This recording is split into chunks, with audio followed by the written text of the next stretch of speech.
Hey, welcome to Third Party Threat Hunters. This is our first episode in season two. I've got Rachel Curran on here, and she's the co-founder of Loctivity and leader and moderator of GRC Meetup, which I have been able to attend a couple of and have been a participant of, and they are great. I want to highly recommend them, but I'm going to turn over to Rachel and let Rachel do her own introduction. Awesome. Thanks so much for having me, Greg. I'm really excited to be here. And thank you for joining us in the GRC Meetup group to talk about third party risk. Certainly an expert in that field. I am the founder at Loctivity. My career has a long and traveling one, but been in the world of GRC for about 15 years and really just fell in love with solving the problem of, a lot of tech companies really don't know what to do when it comes to security and compliance and helping, walked into a company where we had to go through bank due diligence and we didn't have the people or nobody knew what to do. And Right, yeah, I yeah. dove in and just fell in love with it because I do care probably more than I should about doing the right thing and seeing it as a superpower to help a company achieve its goals and do it safely. So that's a little bit of where I am. I live in Northern California, live on a little farm. It's my side hobby for the who Well, I good. am. But Well, yeah, that segues perfectly, Rachel, into the next sort of the. I've got a set agenda for this season where I'm trying to so that users and also the guests can consistently know what I'm going to get to, and not just ramble on, which I have a tendency to do. Speaking of which, 5 questions. So about you that give listeners an idea a little bit more about you, and you kind of answer a little bit about why did you get into this business, but maybe just expand on that a little bit. yeah. It really does come down to I have a passion for helping companies get things done intelligently. And so, I got a tagline at one company that was from chaos comes order. And that's kind of a good description of how I approach things. But yeah, into the business, it was that I saw a problem. But that was really the getting into it was what I described earlier. But then kind of carrying my career is that I found that I could help companies. Really, I kind of fell in love with SOC 2. There was a framework that I could go and help companies Yeah. build a good security foundation. And so started doing that and helping a lot of different small businesses. And that led me into managing security and compliance within organizations themselves. But the path was the problem solving and feeling like I could unlock them to kind of run fast safely. Right. So let's switch quickly to the fun side. What do you like to go? Where do you like to go for vacation? Man, if I can be sitting on a tropical beach, I'm out Oh, really? snorkeling. I'm a happy So girl. sand between your toes? Yes, I love it. I Yeah. mean, I'm happy Okay. to be anywhere that's outdoors, but that definitely That's is your a dream. passion. Yeah. Well, as specifically, like if you had to pick a specific location, not just any scene. So one thing I don't like to repeat locations. I love to see the Yeah. world. And so I'll say the last one I did where the sand between the toes was Tahiti and we got to go out and swim with whales and Nice. snorkel with sharks and that's a Sounds lot of great. fun in my world. Excellent. Yeah. What's your favorite fruit and why? Chocolate. Chocolate. I Oh, well, feel you like really that's don't an have to ask the obvious why, one, but has that's easy. antioxidants. We Yeah. all need it. So just my health. Oh, excellent. No, no, no. It has some endorphins, or it helps you with the. Yeah, yeah. So I totally get that. So Yeah. dark chocolate, milk chocolate, Dark. dark. Okay. Absolutely dark chocolate. Okay. Yes. Yeah, me If too. I can. What's the funniest excuse a vendor ever gave you? You Obviously, know, leaving names out, or we're not trying to embarrass anybody. Yeah. I hear things. I think one of the things that I think is funny that maybe isn't funny if you don't live in this business, like it's kind of boring, but it's the person telling me they don't have time to have a conversation, just send me the giant questionnaire. I've had that statement. And you're like, it is so much easier to hop on the phone for 15 minutes and kind of validate, Right. what you're doing with security. Give me your reports or whatever. So I love that when it's like, no, no, just send me the giant questionnaire, which might be because now they can apply AI, but this is before they're probably doing that. Which they probably are doing, yeah. Nobody knows. It'll be Yeah. our secret. And then, so the last of the 5 questions I've got for you is: you've been an entrepreneur and independent a lot of your professional career. What drives you to do that? A lot of folks find a safety net of working for somebody, not having to do it on your own. Me having been in that space, knowing both sides of that fence, what drives you to do this on your own and and Yeah. and and start your own business and all that? That's a challenge at times. Yeah, I'd say 2 things. One, I don't have a lot of that fear. I figure I'm gonna do this work anyways. I kind of like just the independence to do it my way Okay, and work for myself. nice. And part of that is just like I said with vacation, that I don't want to go to the same place every time. I love the opportunity to work with different businesses and different challenges, and how that, it kind of can get stale if you're in the same place all the time, although there's always a lot of challenges. But I'd say that. And the other one is, frankly, I'm going to work my tail off, and I would rather do it for myself than for somebody else. So there is a part of that too. Yeah, So, that's a great answer. Actually, I like that one. Might as well drive yourself into the grave for yourself as opposed for somebody else. Yeah, I love it. yep, yep. That's a good one. Well, and then you get. I think that what drives entrepreneurs is that you get all the reward. It's no longer, it trickles down from somebody. So just a quick 5-minute discussion that we can kind of get listeners started on is the speed versus security dilemma. We're told that AI is going to revolutionize the way we do vendor operations, promising to cut assessment times by weeks to hours, minutes, seconds, we've heard. But in the rush to automate, we are kind of accidentally opening the back door for the very third party threats we're trying to prevent in some ways. Talk to me what you feel on the reality of governance at speed, especially since you're coming from this TRC perspective, and why the human in the loop is really more critical now than ever. Yeah, I absolutely think that. But I think one of the things when I think about governance at speed is that applying AI to an existing process that's broken, I'm seeing that everywhere, and doing poor work really I've never heard fast. that one. I haven't heard that one yet, too. Right? That's a Oh, good I one. like, Yeah. and I just look at this and we're like, now we're creating. I've always called third party risk, frankly, third party risk management. I see so much security theater, right? This is a term I use all the time, but it's that Yeah, we yeah, make yeah. ourselves think that we're doing something. I've got a whole lot of paperwork I did. Yay. Yeah, I moved That around. I doesn't moved around. fundamentally mean I did anything, right? Yeah, yeah, And yeah, then I yeah. make that go faster with AI, and now it's like security theater at speed, and so that's my worry about that. So where I think about governance at speed isn't always, yes, automation's wonderful, and we automate lots of things, on our Yeah, side, but sure. a lot of it is prioritization. What is it doing to help you find what you need to focus your time? And that's really true of most things in security. Like where we see things fall down is that we missed something really important while we were over here making sure that, I got my SOC 2 report, but I forgot to put 2FA on my Snowflake account, right? Right, Like right. that's where we're missing. And so to me, the human in the loop is two things. Understanding the business. There's just a context that AI doesn't naturally have context about what's going on in your Gosh, business. no. And yes, you can train, you can teach, you can do all this stuff, but most people aren't doing that. Asking a large LLM to tell you what matters, it's operating off of world's knowledge, not specific knowledge to your business. And that's not going to fly. So to me, it's that intelligence that somebody understands the business, giving it context, and also making sure that if you want to move fast, it's not necessarily about how much you can do fast. It's about doing the things that matter most and letting, really that prioritization. Yeah, yeah. I can't. I think what you're talking about is to your point is you can just you're going to fail faster. I mean, to some extent, if your system is set up to just rubber stamp stuff and you want to just do that faster, that's not going to get you better security. It just gets you faster compliance. Yeah. So you be careful what you're automating, right? So it may not really get the desired outcome. It may give you a false sense of security, and I think the only thing I would add to that, Rachel, is that it emphasizes our need to be experts. If you are just sort of skimming the surface of knowledge and then you're checking the AI, you're both sledding down the slope blindfolded, right? You don't know if there's a tree in front of you, neither one of you, the AI or you. So again, don't think that the AI is now suddenly the expert. You are the expert, and you need to sometimes teach the AI the right way to do things, right? And no, you're a little bit off the mark, gets drift or whatever, hallucinates. I've seen hallucinations, so that's great. That's perfect. Which then segues into the governance gap, which is our big question one. So, big question one for us is the governance gap. We talk a lot about using AI to accelerate vendor onboarding. And we talked about this in governance at speed, but often the security assessments lag behind deployment. In your experience, where is the most significant governance gap in organizations trying to move at speed of AI? And how do we bridge it without killing the AI agility we're trying to gain? That's a lot, but let's break it down. Where's the biggest significant governance gap? That you see people do? For me, it's actually what we just hit on. It's the idea that what matters is that I've reviewed a SOC 2 report really fast. Yeah. And so all of my vendors have come in, and often to the point, I've heard people tell me, oh no, we have a really good onboarding process. We know all of our vendors. And I will tell you, do not believe that with any company I've ever seen. You might have a great process. It might work really well most of the time, but working really well, or what is it? It works 100% of the time, Yeah, yeah, 60% of the time, right?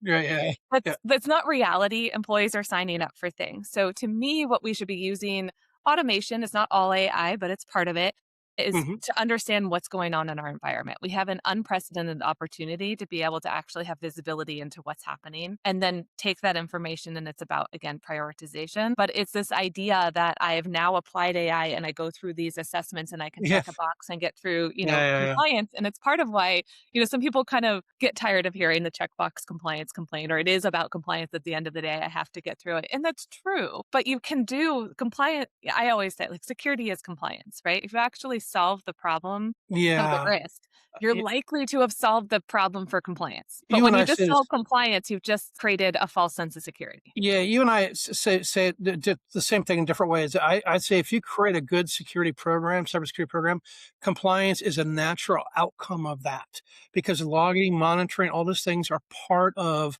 what produces compliance artifacts for you that you need to do to check the box. But Yep. if you aim for cybersecurity as your center mass, if you're thinking of bullseyes, then you're gonna hit compliance too as part of it. But if your center mass is compliance, you will miss cybersecurity every time because the joke is, of course, everybody who's been breached was 100% compliant the moment before they were breached. Yep. Compliance has nothing to do with cybersecurity.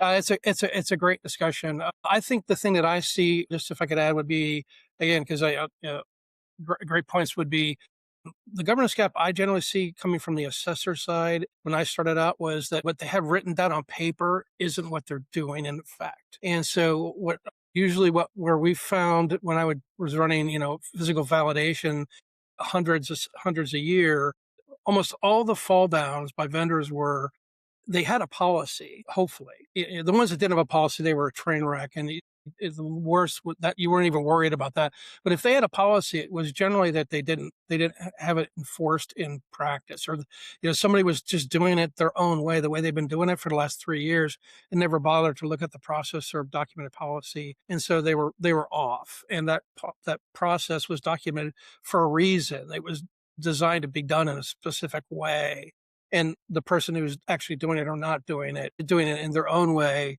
has and somehow screwed up the process, missing a control point, something like that. That's usually the governance gap I usually find. Yeah, I think that's really fair. I think one thing that you're alluding to that I think is really important about the fact that, like, we build a great security program. I always look at, like, for compliance, and I am doing a SOC 2, you're doing ISO or whatever you're doing, you can find those points that are repeatable, that's what you share with your auditors, but it doesn't mean Yeah, that's all you're doing. And there are things, like, to me, I'm broken record again on yeah, data access and dependencies. But right. what matters here when we're using a third party, it's not my job usually on the risk side to say, is this the quality of outcome that I want in terms of, how our HRS system works? Let HR figure that out. But what I need to know is, Yeah, are we dependent? Does this cause a serious issue for the company if this thing goes down? And then what do we do about that? And it doesn't mean that, oh, they have an SLA, it's 99%, we're good. Like, so does AWS. If they're down, what does it mean for your business? And do you need to have a backup? And you may not need to, it might be fine, but you need to know that. And then if they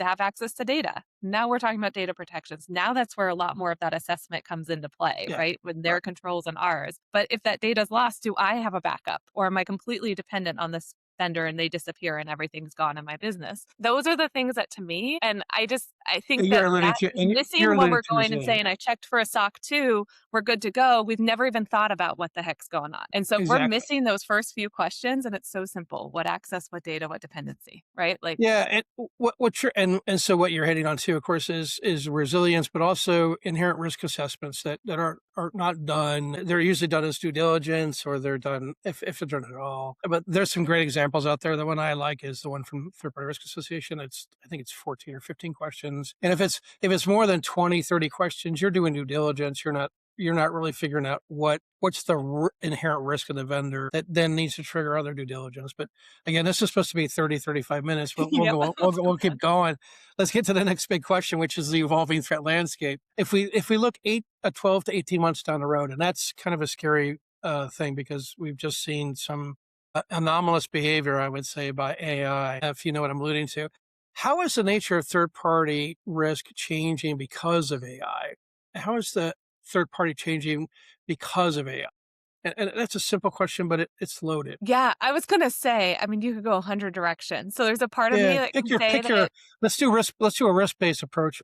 What's your riskiest, what's your scariest thing here? I mean, frankly, I'm just gonna say access. And Okay. the reason I say Yeah, access, yeah, yeah. if we're to really simplify it, is it comes down to these AI agents. We've already had our infrastructure, and I consider our third parties part of our infrastructure because that's Yeah, what we build on. that's a great point. It's so complicated and so integrated already, but then you add AI that can kind of make decisions, change what it's doing with the permissions that it's been granted. Historically, I gave this tool access to this tool and it had a single workflow. It was doing one thing. Now, whatever that token allows, anything that it allows could happen. Yeah, And teams are being told, "Go move fast with AI." And so there's more integrations, more permissions, and we hear about some certain models that are destructive by nature. That's not good news, right? Like, uh, and so, but you have employees that might be destructive by nature. And so actually Becky Newton, who we did a talk with the other day, wrote an article about thinking about AI as an employee, but I won't dive into that. But I would say if nothing else, our kind of access control has become something we have to be way more diligent around permissions and the idea of least privilege. You and I talk about zero trust. Obviously, there's a lot more to AI, but I'd say if there's nothing else we're doing, it's understanding what, when we grant access, yeah. something can do and taking control there. I totally agree with you. My wife and I wrote a book on before this AI and third party risk book. I wrote a book with my wife on privileged access management because I've seen we both see this. She works in access management space. We see this issue of privilege creep all over the place, and no matter where you work, people just get over privileged. It sounds really weird, but their access. And so we're going to do this now with AI agents. I know we're going to do this, and We do. and you have even less control over an AI agent than an employee. I honestly think you're going to, because it will be harder to root out some of these AI agents once they get embedded into systems to some extent than it will be a human. I hate to say that, but I think in some ways it'll be problematic. But that's a good point. The access management stuff is something I hadn't thought that was going to be top of mind for you, but it is top of mind for me, not just because of the book, but because of just the knowledge that I have of, and having worked with other folks in this space, the access issues are going to be a paramount. But the Hugging Face AI agent, this is the one where they were testing it and it actually broke outside the parameters and went and actually hacked further than it was supposed to. That is a truly scary moment. Imagine if that. Well, that's it. It got further access. That's not exactly how it must have done that. There's no other way it could have done the things it did without saying, "Hey, I'm going to go escalate my access," and then figured out how it did that. That's just truly scary. Well, and that's what bad actors do. But AI's one thing They'll that do you it have, I think faster. they do it faster, and there's obviously bad actors in with humans, but with AI, it doesn't have to be a bad actor. It's on this goal to do something, and Yeah, it's yeah, just gonna yeah. do it no That's matter right. what. Yeah, This isn't yeah. a conscious good or bad. It's not, is my AI agent good? That's not a thing, right? AI Like, agents aim to please. They'll give you an answer, even if you don't like the answer. They're going to give you the answer. Okay, so let me switch to the next question in that an evolving threat landscape is: are we seeing a shift from managing static vendor risk to managing dynamic, self-optimizing AI agents? Meaning, are we going to get away from sort of point in time assessments to some extent and get into more dynamic AI agents talking to each other and accumulating data for us and then giving us, here's what the vendor looks like. Where do you think this is going in 12 to 18 months? frankly, I think we're gonna get a lot of noise first. And Yeah. yes, I do think that we're going to see AI agents. In a sense, it's already what's happening, right? Like you have a questionnaire that goes out from a system, may not be AI, but it's sending out a questionnaire. An AI agent answers it, then it comes back, an AI agent examines it, or an AI tool or agent, well, either way. That's already in some sense happening. But the more we are doing this with just junk information, which is mostly what we're doing, Yeah. it's all just a bunch of noise as far as I'm concerned. Something that we're doing that I think is really important is that we're going to need actual evidence. We're going to need facts. That's where we have to operate from. AI does its best work with good context and good information. We're going to have to get to a place where we are a little bit more transparent and more working together. I mean, great third party risk is a partnership, right? It's not Greg thinks he's going to use Rachel's services and is going to interrogate her, right? It's Greg wants to use Rachel's services to achieve a goal and figure out how do we all do that safely together? We collaborate. And so we Yeah, have to figure out how to do that and remember that that's what this is all about. It's not adversarial, it's working together. But I do think that, yes, AI agents are going to be doing a ton of this work, but they have to be served by actual data. And if we don't have that, then we're just getting a lot of noise and things are going to fall apart. And yes, humans will be in the loop. I'm rather convinced that always the humans who are doing the real work will always be there because AI agents they get off kind yeah, of a little bit, right? They're not good, reliable. And I good. know they'll get better and better, but I don't think we're ever going to have that reliability without quality data, quality context, and oversight. I just think Yeah, that's a part of how that yeah, yeah, works. yeah. I totally agree with you. I think as we see a point in time is set. So I actually have a small section in the book that says that AI will be the death of point in time assessments. I said it with a caveat. There will always be compliance driven exercises that require an artifact to be, for a SOC 2 to be done or a SIG to be answered or, some sort of artifact to be produced. But you'll get to the point where you don't, you're, to get good quality data to feel knowledgeable about your vendor's risk and security, you don't need to do the point in time assessments as much. Mhm. In fact, I think it's one of the ways you could get away from doing the point in time assessments, like a physical validation or sending a remote questionnaire. If you get convince a vendor to give you more access to their data about their security, then you could say, look, I don't have to come and assess you every year. I don't have to send you a questionnaire. And vendors can probably get into that a little bit more. Hey, great. Okay.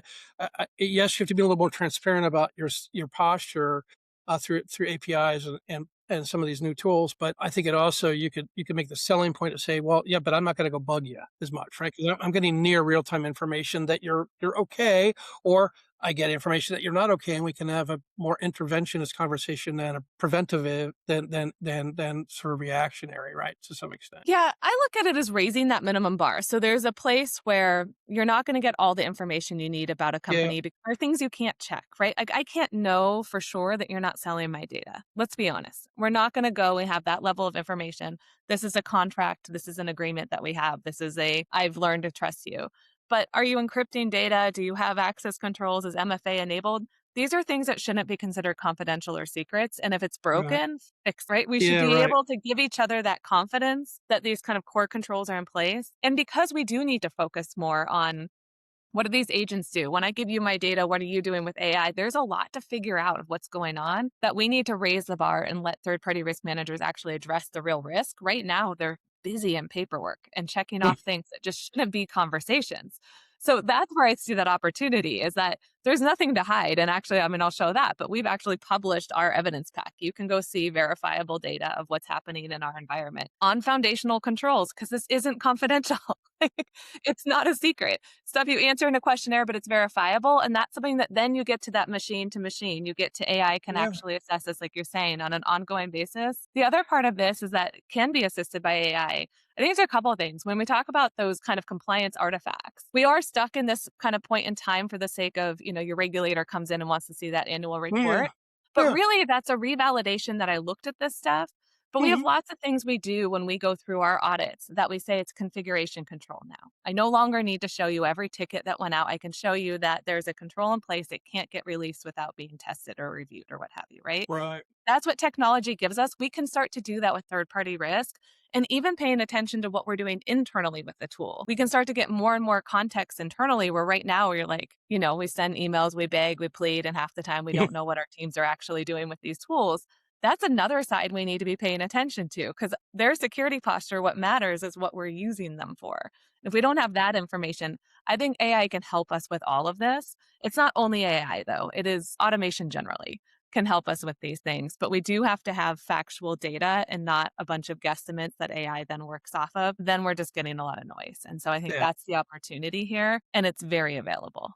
it can be done securely. So Totally agree. that's my take. Yes, though, I do think to the point that we are going to be managing more around AI agents, 100%. Companies are going to be so integrated. You're not going to have software that doesn't have AI integrated and that your internal teams aren't doing things with it with AI, right? And Yeah, so totally agree. it's a security meets third party risk conversation. But So wrapping up at the end of each of these podcasts, we're going to do an after action report. Just taking some of the big conversations that we had today. What are the one things of tactical action that you would want to take? Have one of the listeners take back to their work and implement that would reduce some of these risks. yeah, I would say a couple of things. One is to not get so caught up in AI as this big, scary, crazy thing and go back to the fundamentals. What are we doing with this? What access does it have?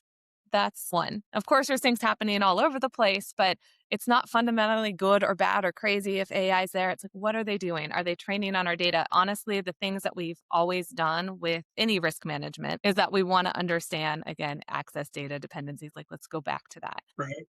And then prioritization. I think get out of this idea of can I do all these things faster? I've always been doing when it's broken. 48% of breaches involve a third party. This Yeah. is proof. I mean, there's just no question. Yeah. This still is a tedious job that takes a lot of time. It's frustrating. We're hiring trust teams and third party teams. So much investment into failure. And I hate to, there's lots of people doing great things. I don't mean to put down everyone in the industry, but get back to basics and focus on what actually matters to your business. That to me is find out what third parties you have and how they're being used. And from there, you'll get a lot of information. Those are great. That's a great way to wrap it up. My threat hunter's take would be similar. I think the first thing you can do is have a good inventory of your vendors. If you don't know the depth of the problem, you're not going to be able to start to figure out how to tackle it. And then secondly, get it in risk based order, right? Have an or don't try and spread it around like chunky peanut butter is the term I use, right? Because you're going to spend time, you're going to waste time spending trying to fix issues that you don't need to fix. And then lastly, always be open and make sure that you pick a framework. Sorry, I was someone there, but pick a framework for your system. A framework really helps guide you to make sure you get all the control points and everything. If you don't have a framework, your system, your program is just a bucket of best practices at best. You're probably going to miss stuff. And also, as things change, frameworks get updated, and then you can update your program. So those are probably my 3 takeaways from this. Thanks again for attending, Rachel. It's been great. Thanks for joining us here on this edition of Third Party Threat Hunters podcast. Be sure to subscribe for more cyber and risk insights. Stay tuned if you want for bonus material where Rachel will share some material about her product at Loctivity. Thanks a lot. Thank you so much for having me.